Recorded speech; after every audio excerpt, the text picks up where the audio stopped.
الحمد لله رب العالمين الرحمن الرحيم مالك يوم الدين إياك نعبد وإياك نستعين اهدنا الصراط المستقيم صراط الذين أنعمت عليهم غير المغضوب عليهم ولا الضالين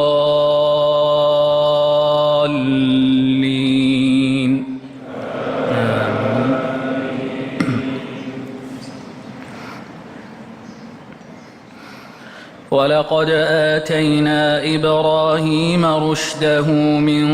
قبل وكنا به عالمين إذ قال لأبيه وقومه ما هذه التماثيل التي أنتم لها عاكفون قالوا وجدنا آباءنا لها عابدين قال لقد كنتم أنتم وآباؤكم في ضلال مبين قالوا أجئتنا بالحق أم أنت من اللاعبين قال بل ربكم رب السماوات والأرض الذي فطرهن وأنا على ذلكم من الشاهدين وتالله لأكيدن أصنامكم بعد أن تولوا مدبرين فجعلهم جذاذا إلا كبيرا لهم لعلهم إليه يرجعون فجعلهم جذاذا إلا كبيرا لهم لعلهم إليه يرجعون قالوا من فعل هذا بآلهتنا إنه لمن الظالمين قالوا سمعنا فتى يذكرهم يقال له إبراهيم قالوا فأتوا به على أعين الناس لعلهم يشهدون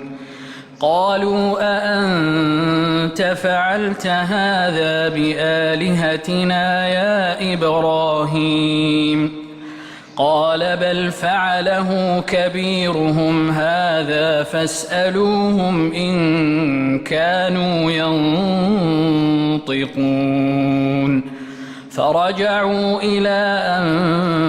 أنفسهم فقالوا إنكم أنتم الظالمون ثم نكسوا على رؤوسهم لقد علمت ما هؤلاء ينطقون قال أفتعبدون من دون الله ما لا ينفعكم شيئا ولا يضركم أف لكم ولما تعبدون من دون الله أفلا تعقلون قالوا حرقوه وانصروا آلهتكم إن كنتم فاعلين قلنا يا نار كوني بردا وسلاما على إبراهيم وأرادوا به كيدا فجعلناهم الأخسرين ونجيناه ولوطا إلى الأرض التي باركنا فيها للعالمين ووهبنا له إسحاق ويعقوب نافلة وكلا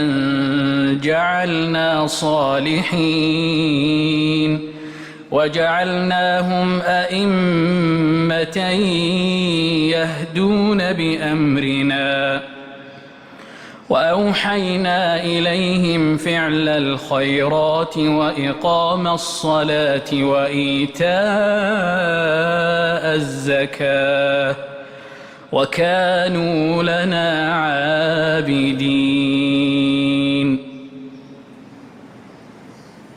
الله أكبر. الله